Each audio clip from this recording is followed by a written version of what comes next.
들이 자기도 엄마가 저럴 때 저런 말을 하는구나. 미니 아빠는 제 모습을 보면서 자기 모습을 돌아보게 되고, 미니 엄마 기질을 가진 아이는 아빠의 모습을 보면서 그 말을 통해서 서로를 이해할 수 있게 되니까요. 옛날부터 제일 재미있는 게 싸움 구경이라고 하죠. 남들이 싸우는 거 보면서 재밌어 하면서 구경하고 그러는 거라고 하는데, 우리가 그렇게 재미있는 싸움 구경을 엄마는 매일 하는 것 같아요. 그 싸움은 너무너무 재밌고 신나기보다는 너무너무 화가 나고 속이 터지는 싸움입니다. 바로 형제, 남매 싸움 이야기인데요. 형제나 남매가 있는 아이들 집에서 이렇게 다투고 싸우고 마치 원수가 싸우듯이 이런 일들 아주 많으실 거예요.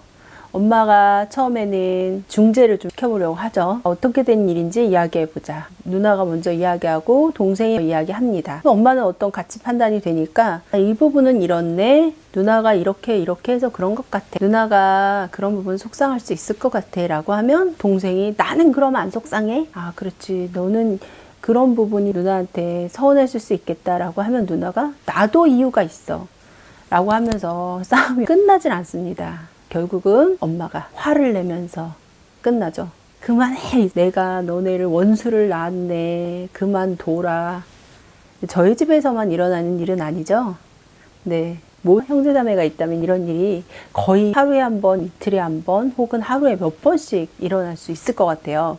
우리 형제 자매의 다툼, 엄마 입장에서 어떻게 다뤄주면 좋을까요? 오늘은 그 이야기입니다. 자, 형제 자매 간의 다툼이 일어나는 가장 중요한 이유가 소유권 싸움입니다. 내 물건을 누나가 말도 없이 가져갔어. 내 책인데 이 아이가 그냥 가져가서 봤어. 난 너무 화가 나. 이런 경우가 비일비재한 것 같아요. 그래서 첫 번째, 소유권을 명확히 해줘라.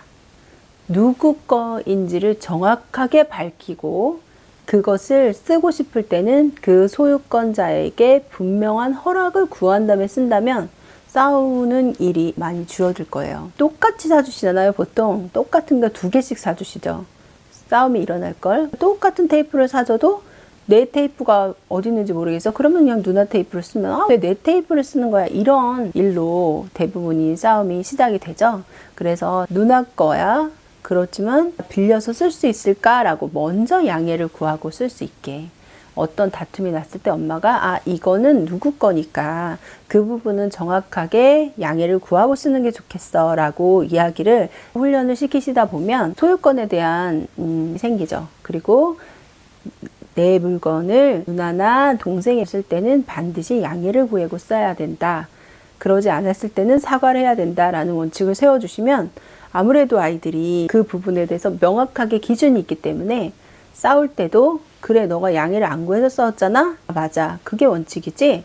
미안해. 이렇게 조금 화해가 쉽게 되는 면이 있거든요. 그래서 분명한 소유권을 확인을 시켜주고 빌릴 때는 정확하게 양해를 구하고 빌려 쓰고 다시 갖다 놓고 할 수 있도록 그런 훈련이 중요합니다. 두 번째, 엄마 아빠가 롤모델이 되어주세요. 보고 있자면 미니 엄마, 미니 아빠를 보고 있는 것 같은 경우가 많을 거예요. 엄마 아빠가 싸우는 것 같은 이유로 아이들이 싸우고 있어요. 그래서 저희 딸이 이제 동생한테 편지를 하나 썼더라고요. 너가 그렇게 얘기했을 때 화내듯이 말해서 미안하다. 그런데 너도 나한테 기분 나쁘게 말해서 나도 어쩔 수 없었으니 다음에는 기분 안 나쁘게 화를 안 내면서 이야기했으면 좋겠어 라고 이야기를 하더라고요. 저희 부부가 싸우는 그 초점이거든요. 내 말투의 문제. 물론 대부분의 싸움이 말투 때문에 일어나죠. 말의 내용보다도 말투가 거의 70%를 차지하는 싸움의 원인이에요. 그래서 그런 부분이 우리가 싸우는 부분과 굉장히 닮아 있다. 그리고 엄마의 기질을 받은 아이, 아빠의 기질을 받은 아이가 서로 싸우는 부분이 어떨 때는 보고 있으면 부끄러울 때가 있어요. 저거는 내가 남편한테 하던 행동인데 저거는 내가 남편한테 지적받던 행동인데 라는 생각이 들어서 마치 내 싸움을 미니로 보는 것 같아서 부끄럽기도 하고, 그래서 그럴 때 엄마 아빠는 갈등을 어떻게 해결해 나가는지 롤모델이 되어서 보여주시면 좋죠. 엄마 아빠도 분명히 싸울 일이 있고 부딪힐 일이 있잖아요. 그랬을 때 그 이야기들을 어떻게 풀어나가는지 아이에게 롤모델을 자꾸 보여주세요. 싸우는 게 아이들 앞에서 싸우는 게 안 좋다고 하잖아요. 아이들이 많이 불안하고 무섭다고는 하는데 어쨌든 싸움이 안 일어날 수는 없잖아요. 외부에서든 가정에서 형제 싸움이든 바깥에서든 트러블이 없을 수는 없죠. 그래서 그 트러블을 어떻게 해결해 나가는지 보여주는 것도 중요합니다.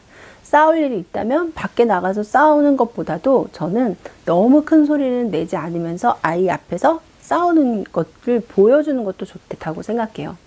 그래서 너무 무서운 상황만 아니라면 지금 엄마 아빠는 의견이 서로 달라. 제가 되게 자주 하는 얘기인데 막 다툼이 일었어서 그건 아니지. 왜 그렇게 해서 당신 이렇게 하면 상황을 설명을 하고 지금 의견이 안 맞아. 그래서 이런 부분은 이랬고 이런 부분은 이랬고 그래서 의견을 맞춰가는 중이지 싸우는 게 꼭 나쁜 것만은 아니야 라고 이야기를 꼭 해주거든요. 그러면서 그 갈등을 풀어가는 모습을 자꾸 보여주다 보면 아이들이 자기도 엄마가 저럴 때 저런 말을 하는구나. 미니 아빠는 제 모습을 보면서 자기 모습을 돌아보게 되고 미니 엄마 기질을 가진 아이는 아빠의 모습을 보면서 그 말을 통해서 서로를 이해할 수 있게 되니까요. 엄마 아빠가 그런 롤모델로 싸울 때도 롤모델이 되어주세요. 세 번째, 싸움이 꼭 나쁜 것만은 아니다라는 부분을 꼭 알려주셨으면 좋겠어요. 친구들이랑 격한 관계, 막역한 관계를 못하는 상황에서는 충분히 형제자매 간에도 서로 다른 성향의 사람을 만나서 그것을 조율해가는 연습의 과정이 의미 있다는 생각이 들더라고요. 근데 1년 넘게 친구들하고 같이 싸우거나 다툼이 있거나 갈등을 조정하거나 그런 기회가 없었잖아요. 부부는 대부분 한 80% 이상이 서로 성향이 다른 사람과 결혼을 하기 때문에 자녀들도 이렇게 성향이 다를 경우가 많거든요. 그래서 세상에는 나와 다른 사람도 있고 다르게 생각하는 사람, 다르게 행동하는 사람, 다르게 발산하는 사람이 있구나 라는 부분을 받아들이는데 도움이 됩니다. 예로부터 형제 많은 집 아이들이 성격이 좋다. 꼭 그런 건 아니지만 그런 이유가 여러 다양한 부류의 형제자매들과 다툼을 하면서 그 부분이 조금 둥글둥글 깎아내려서 그렇다고 하잖아요. 그러니까 이제 형제자매들이 싸우는 것을 너무 시끄러워 스트레스 받아 너네가 원수야 뭐야 이렇게 하시기보다 서로 다른 사람을 배워가는 과정이야. 한번 갈등을 스무스하게 만들어봐. 그리고 다른 사람이 나와 다 같지 않다는 것을 받아들여봐 라는 기회로 생각하시면 엄마 아빠도 그 싸우는 것을 조금 덜 스트레스 받아가면서 하실 수 있을 것 같고요. 그리고 탄전 이런 게 아니라면 언어를 통한 싸움이라면 충분히 그 과정에서 아이들도 갈등을 해결하는 방법을 배울 수 있을 것 같아요. 그러니까 그런 부분들을 감안하셔서 싸움이 꼭 스트레스만은 아니다 라는 생각으로 긍정적으로 좀 바라보시면 아이들 싸움을 좀 화내면서 끝내지 않고 조금 더 의연하게 정리할 수 있지 않을까 라는 생각이 들고요. 둘이 한번 끝까지 해결해보자 라는 취지로 나가면 언젠가는 이야기 하다가 마무리가 되거든요. 그렇게 엄마가 여유를 가질 수 있는 그런 생각을 가지신다면 형제 자매들의 싸움도 아이들의 발전을 위해서 사용할 수 있고 활용할 수 있는 기회가 되지 않을까 싶습니다. 오늘은 형제 자매 다툼 엄마가 어떻게 현명하게 바라볼지 중학탐구 생활입니다.